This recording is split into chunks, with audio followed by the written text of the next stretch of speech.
Is there something on my face? Did I get it? I got it? Okay. Imagine having to wear this mask all day long, eating with it, sleeping with it, reading a sermon with it, wearing it to work or school. It would be on your face so long that without it, no one would recognize you. It would be your identity. It would be who you are. And aside from the terrible inconvenience, after a very short time, it would probably become exhausting.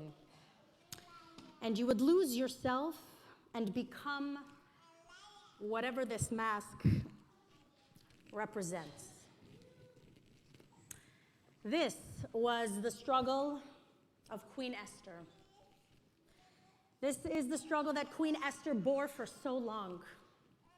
When we think about Purim, our holiday that's coming up in just a few days, we think about dressing up and carnivals and joy, and that is what we should think about.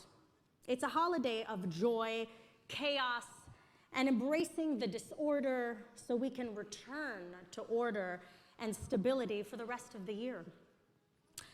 But Queen Esther, our heroine on Purim, had to overcome life-threatening obstacles and conceal her identity in order to save the Jewish people.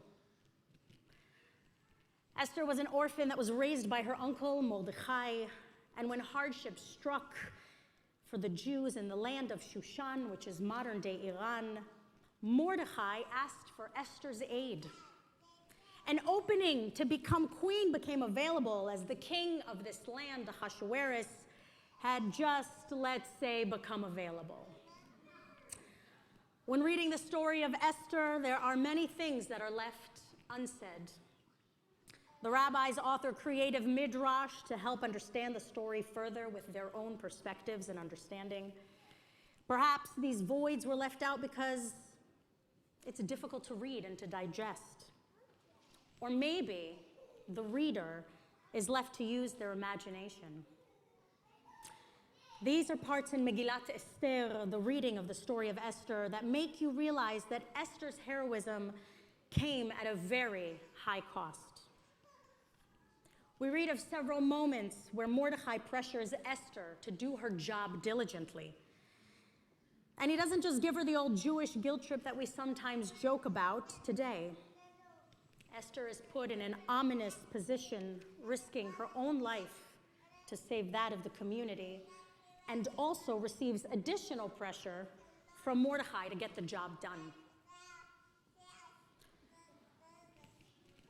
Is that right, Queen Esther? Okay.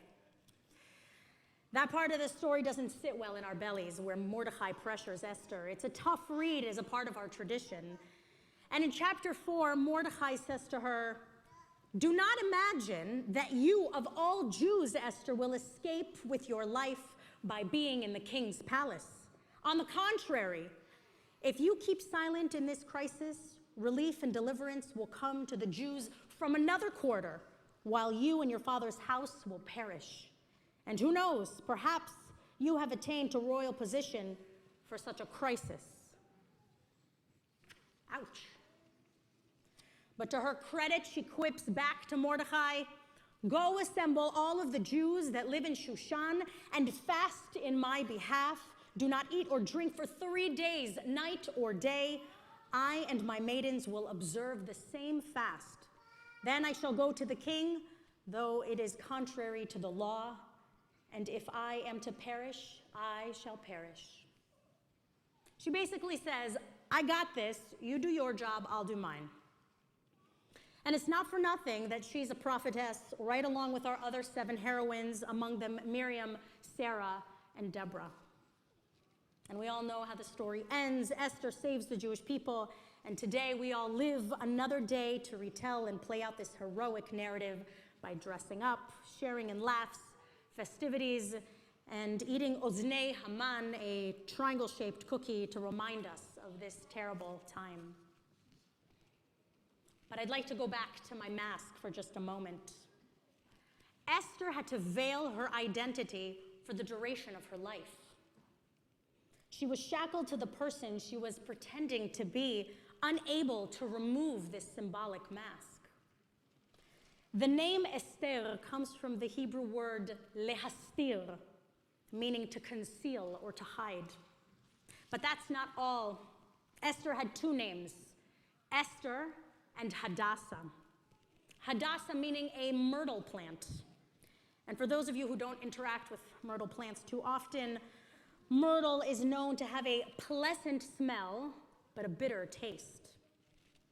Our Talmud explains that she was called myrtle after the plant because she was both sweet and bitter.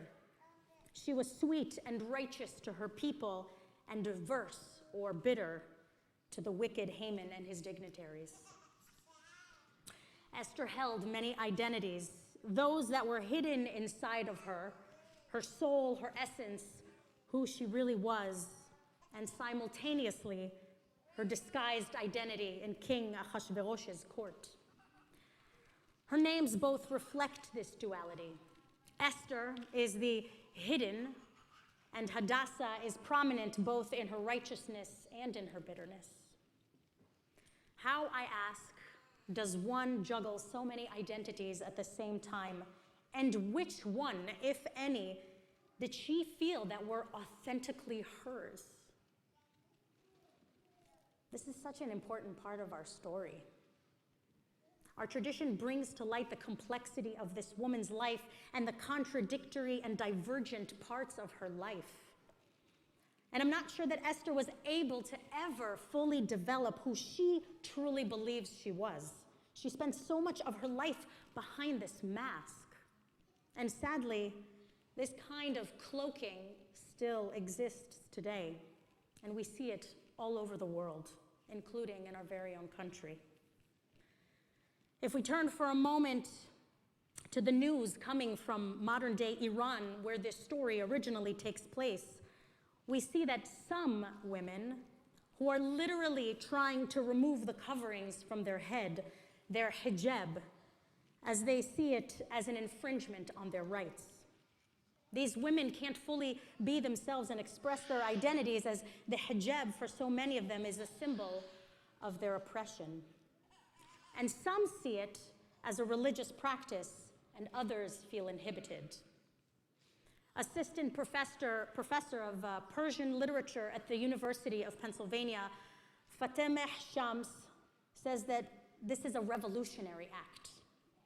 These women turning their headscarves into the most effective and most powerful weapon against religious dictatorship and deep layers of misogyny and patriarchy. They are determined to do as they wish, knowing that lawmakers in Iran like Hossein Jalal, who says that the headscarves will be back on the women's heads. He and leaders like him are pushing for women who remove their head coverings to receive text messages that deny their civic services or block their bank accounts. 25-year-old Hatis, who did not share her full name to remain anonymous to the New York Times, reviews books and movies online. She recently posted a photograph of herself on Instagram, sitting, hair uncovered, with a friend at an outdoor cafe in Tehran. And she says, "Is this what it feels like to have the cool fall breeze blow in your hair? And for 25 years, I was denied this." The hijab is a physical cover that for some is much more deeply rooted and nuanced form of silence. And it's not just about flowing hair, it's about what's behind the prohibition.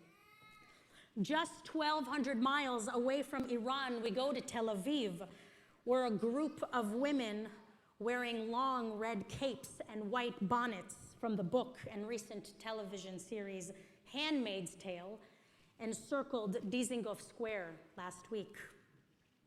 Their concern? A loss of democracy in the Middle East, in the only Middle Eastern country. Israel's current government is looking to do away with the judicial system, and for secular Israeli citizens of all faiths, this raises enormous concerns. They worry that these proposed reforms to Israel's judicial system will limit their current rights under such a proposed conservative government. And while these places seem so far away from us, they are not. We in the United States continuously fight for women's freedoms, fair pay, opportunity, and equality. And so much of these continued efforts are nuanced and complicated and are not as observable or easily detectable as a head covering or removing a branch of government. The changes we have to make deal with removing the long-standing beliefs and assumptions we have carried for so many centuries, and to rethink what we think it means to be a woman and examine the new possibilities that would no longer stymie women. But don't take my word for it. I bring these words to you today not only as your rabbi, as a woman, as a mother, but as a representative of our teenage young women. In just the last 6 months, many of my students for B'nai Mitzvah, our young women and men who are coming of age, have the need to write their speeches, our words of Torah, around their concern for the future of women in our country. They feel silenced. They feel they are treated differently. This is what many of our teens are experiencing as a part of their daily lives and are asking what this means for them, their classmates, their friends, how to be allies. This generation has grown accustomed to hearing that they can be whatever and whomever they want to be, and it is our job to continue to build a society that allows our children to dream big and to live out their true selves, not hiding behind shame or alternative identities or worrying who they will be that will constrain their place in the world.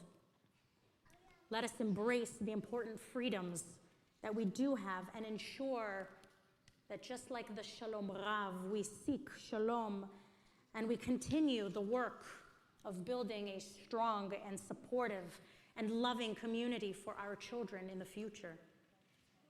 And as we celebrate Purim this coming Sunday into Monday, let us remember to wear those costumes that are playful and, more important, temporary. Let them be a reminder that our work isn't quite finished yet, and we must all do our part in fostering an equal and embracing society where all can flourish. Shabbat Shalom.